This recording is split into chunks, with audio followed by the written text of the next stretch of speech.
आज हम 10वीं कक्षा के लिए एक पद पढ़ेंगे। सूरदास सूरदास का पहला पद हमने पढ़ा था और आज हम पढ़ेंगे दूसरा पद।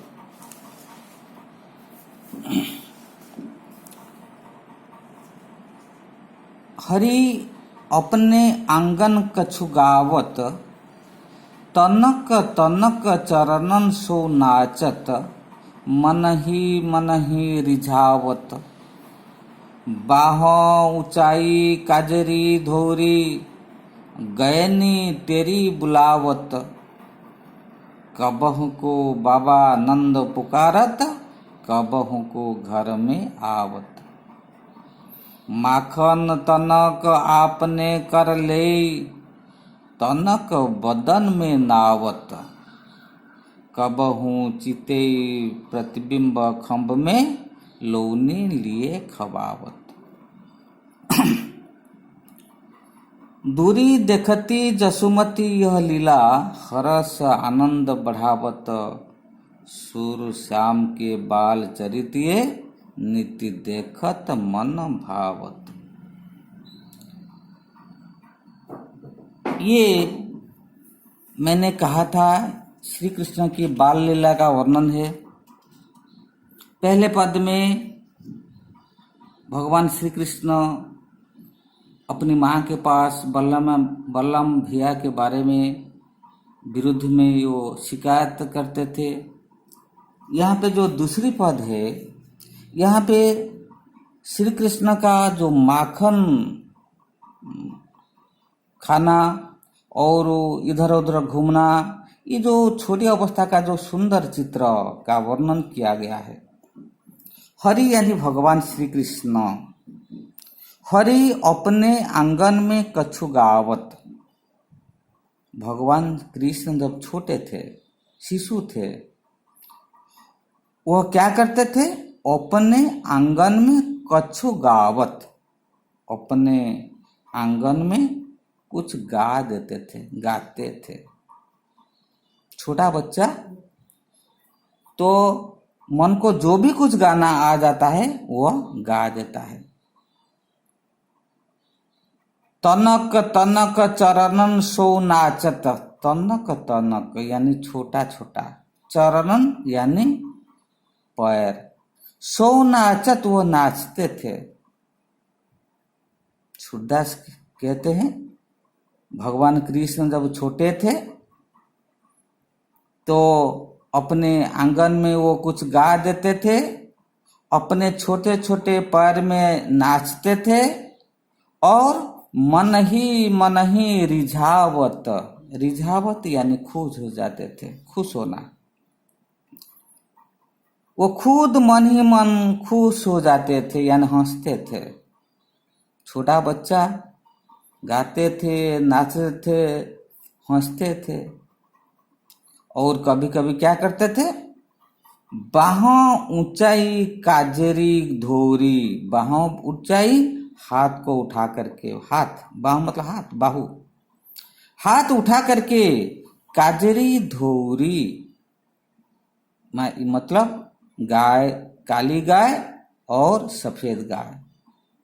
ये जो काजरी धोरी, काली और सफेद गयनी यानी गाय, तेरी बुलावत, तेरी मतलब पीछे करके, मुड़ करके बुलावत पुकारते थे, बुलाते थे। यानी कृष्ण कुछ गाते थे आंगन में और छोटे छोटे पैर में नाचते थे, मन ही मन खुश होते थे। कभी कभी हाथ उठा करके काजरी और धोरी गायों को बुलाते थे।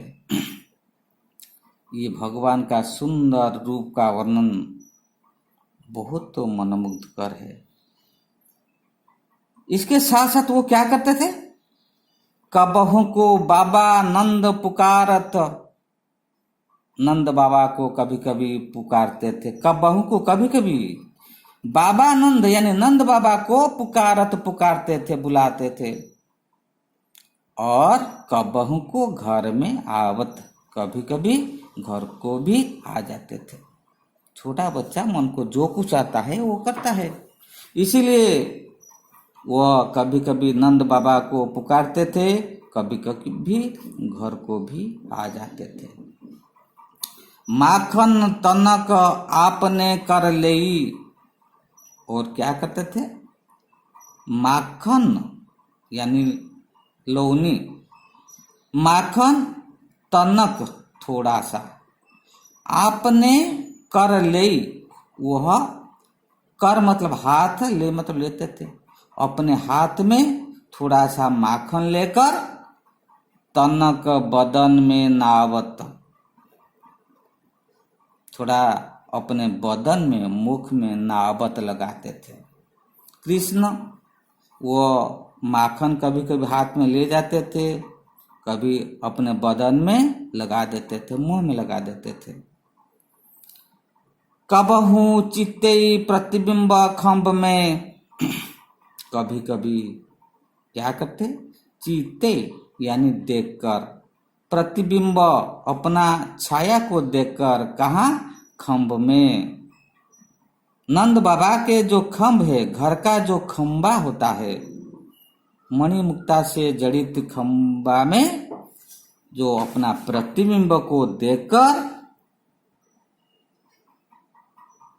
भगवान कृष्ण खुश हो जाते थे, और उसे अपने प्रतिबिंब को देखकर लौनी लिए खबावत, कुछ माखन, लौनी यानी माखन को ले जाते थे, खबावत खिलाने के लिए। यानी कृष्ण खुद तो हाथ में माखन लेते थे, अपने मुंह में लगाते थे, और अपने प्रतिबिंब को यानी अपने छाया को खंबे में देखकर उसे भी खिलाने के लिए माखन ले जाते थे। ये जो सुंदर दृश्य, मनमोहक दृश्य देखकर दूरी देखती जसुमती यह लीला, जसुमती माँ यशोदा दूरी देखती यानी दूर से देखती, यह लीला देखती रही। माँ यशोमती दूर से भगवान कृष्ण की सुंदर लीला देखती रही, और हरस आनंद बढ़ावत, हरस आनंद बढ़ावत, अपने मन में खुशियां आनंद बढ़ता जाता है। मतलब बहुत खुश हो जाती थी माँ यशोदा भगवान कृष्ण की ये सुंदर लीला देखकर। माँ यशोदा खुश हो जाती थी। सूर श्याम के बाल चरित, ये सूर मतलब सूरदास, सूरदास कहते हैं श्याम के बाल चरित, ये श्याम यानी भगवान कृष्ण की ये बाल चरित्र है, यानी छोटी अवस्था का चरित्र है। और ये नित्य देखत मन भावत, नित देखने से, प्रतिदिन देखने से मन भावत, मन को शांति मिलता है, मन को खुशी मिलता है। यानी श्री कृष्ण का जो बाल चरित्र को देखने से मन को बहुत प्यारी लगती है। आज इतना ही।